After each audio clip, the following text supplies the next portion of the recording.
이재명 대통령 내부부께서 G7 캐나다로 순방을 가고 있습니다. 그 장면 보도록 하겠습니다.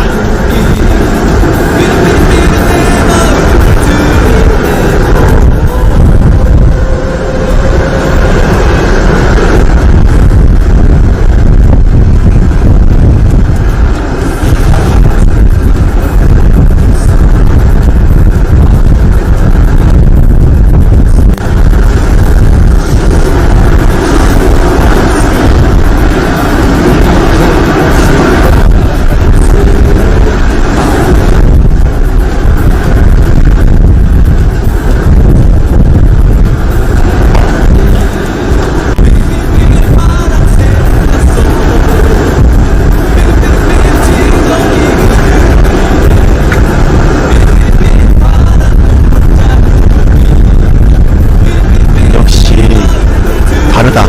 응?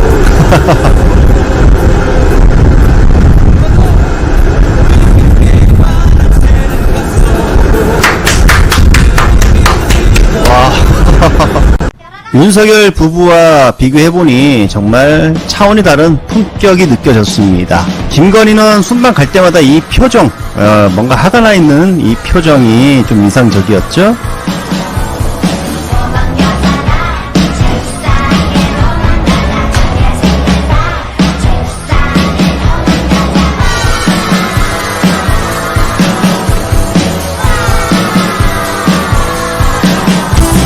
그와 반면에 우리 김혜경 여사는 첫 순방부터 활짝 웃는 모습이 눈에 띄는 장면이었습니다.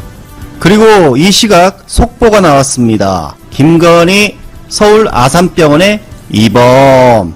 뭐죠? 불과 며칠 전 모습입니다. 김건희의 모습.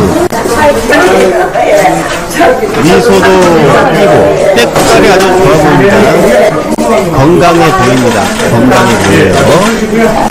우리 이재명 대통령 내부부가 순방을 가는 시각, 김건희가 아산병원에 입원했습니다. 아니 목격담을 들어보니까 빠리빠리 잘 돌아다닌다고 들었는데 뭐 어디가 아픈가요? 어디가 아프죠? 기사에는 어디가 아픈지는 나오지 않았고요. 지병이 악화되었다고 합니다. 지병. 어떤 지병이 있었는지 알려지지도 않았고요. 뭐 이독한 상황은 아닌 듯이라는 기사 내용입니다. 그러고 보니 김건희가 예전 노타군인가요? 심장병 그 캄보디아 어린이를 데려왔을 때에도 아산병원이었고 언론에 이런 사진들을 유포했었죠. 그리고 윤석열이 서울 아산병원에 상당히 많이 방문을 합니다. 어린이 병원도 방문했고요. 뭐 재정난 겪지 않아도 확실히 챙기겠다. 확실히 정부에서 의료 관련 뭔가 홍보를 하기 위해서는 이 이용했던 그 병원은 아산병원이었다. 아산병원. 뭔가 유착관계가 있지 않을까 이런 생각도 드는 대목이죠. 자, 마침내 이 세 분이 모였습니다. 그리고 이 세 분 중에 두 분, 박정훈 대령과 이문정 검사가 이재명 정부의 국정기획위원회에 합류를 했다고 합니다. 박수 한번 쳐주세요. 아참, 박정훈 대령은 본인이 직접 합류한 게 아니라 변호인 김기현 변호사가 합류를 했습니다. 아무튼 이문정 검사는 본인이 직접 합류를 했고요. 자, 박수 한번 쳐주시고요. 국정기획위원회 활동을 보면 인선 정책 등의 정말 많은 부분에 대해서 다루고 있는데요. 각계 분야의 의견을 청취하고 그걸 시행하기 위해서 만들어진 기구입니다. 쉽게 말하면 이재명 정부의 인수위라고 보면 될 것 같습니다. 이곳에 이문정 검사가 합류한 것입니다. 바로 검찰개혁에 관련해 이재명 정부가 이문정 검사에게 자리를 깔아준 것이다. 이렇게 보면 될 것 같은데요. 자, 기사 내용을 정확히 보면요. 이문정 검사 국정기획위원회에서 검찰개혁 다룬다. 2달간 파견. 자, 쉽게 말해 대전지검에 지금 근무하고 있는데요. 2달간 이재명 정부 대통령실 산하 국정기획위에 자 이제 소속되어서 임명이 되었습니다. 수사권 조정과 조직 개편 등 개혁 초안 마련에 참여할 듯. 국정기획위는 이재명 대통령의 국정 철학 등을 반영해 새 정부의 국정 운영 방향을 제시하고 세부 과제와 정부 조직 개편안 등을 마련하는 일종의 인수위원회 역할을 한다. 이문정 검사는 정부 여당이 줄곧 추진해온 수사 기소 분리 그에 따른 형사사법체계 정비 및 수사조직 개편 방안 등을 다루게 될 가능성이 크다. 바로 이 부분입니다. 이게 바로 현재 이재명 정부가 추진하는 검찰 개혁 중에 하나가 수사기소 분리죠.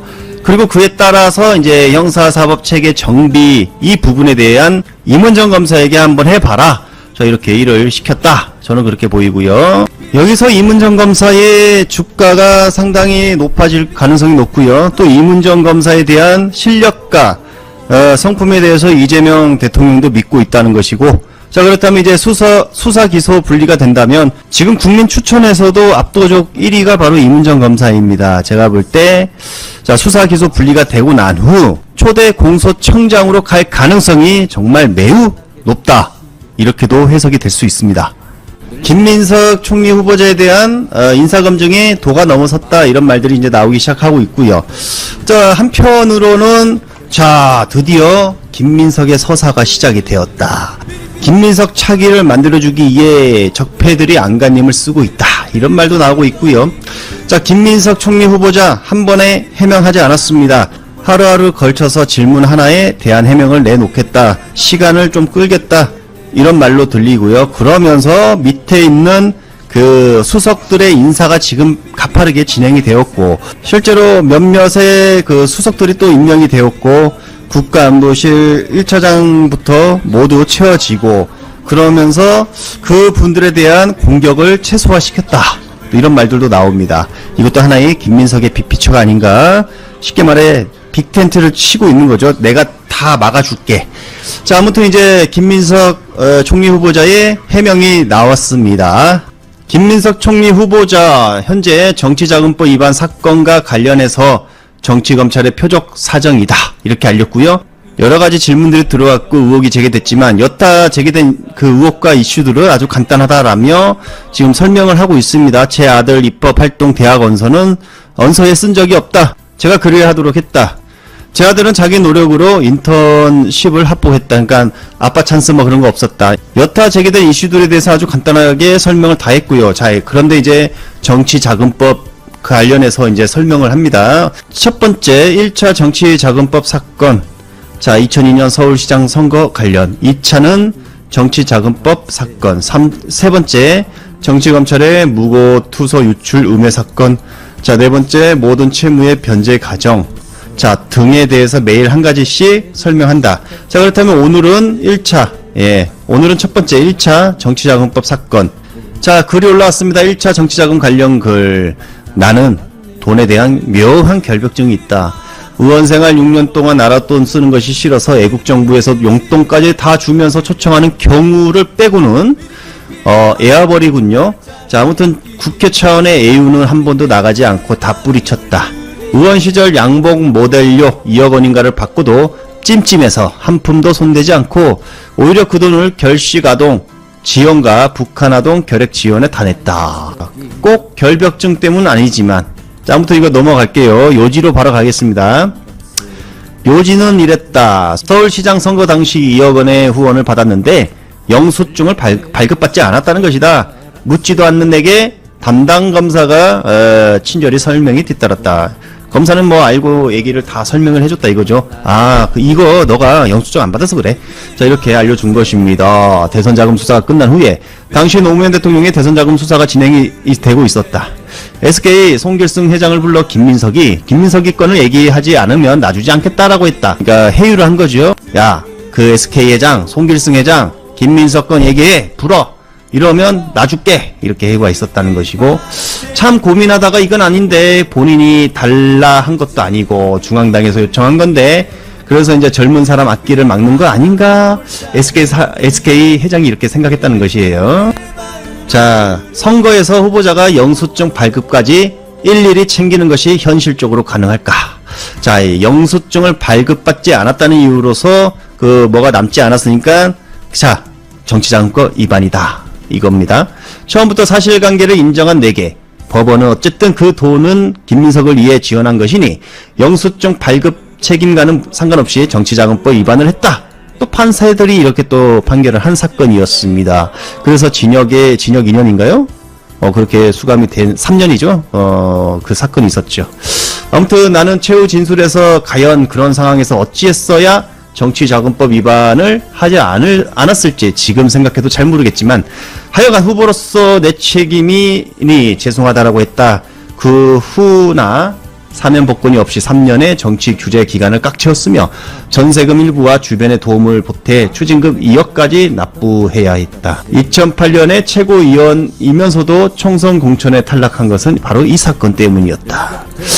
자, 정말 영문도 모르게 당했던, 자, 그러고 보니까 한명숙 사건도 이와 유사하지 않나요? 아무튼 1차 정치 자금 관련 글이었습니다. 자, 많이 제가 생략을 한 부분이 있는데 김민석 유튜버 커뮤니티 가면요 글을 볼 수 있습니다. 그래서 가셔서 보시기 바랍니다.